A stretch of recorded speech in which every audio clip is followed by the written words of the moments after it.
கோபம் உயிர் சக்தி தடம் மாறும் தருணம். என்னடா சொல்ற? உணர்வுகளை மென்மையாக வெளிப்படுத்தினால் அது அன்பு. அன்பை கடுமையாக வெளிப்படுத்தும் போது அதைத்தான் கோபம் என்கிறோம். கோபம் எப்படி வருகிறது?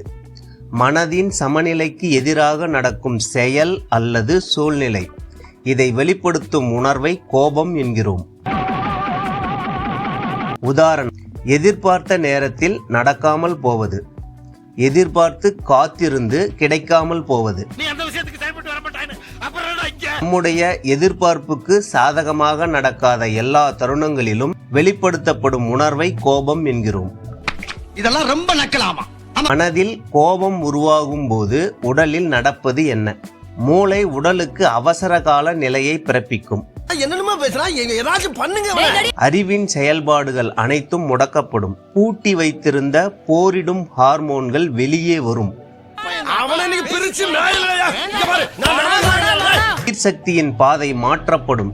எப்படி என்றால், சக்தி மனதின் அமைதி, உடலின் இயக்கம், உயிர் சக்தியின் சேமிப்பு.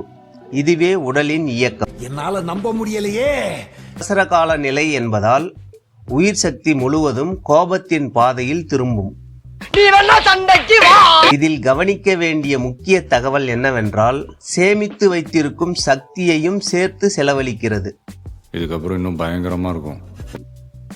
கோபம் உடலின் சக்தி, ஆரோக்கியம், மன அமைதி இவை மூன்றையும் கேள்விக்குறியாக்கும்.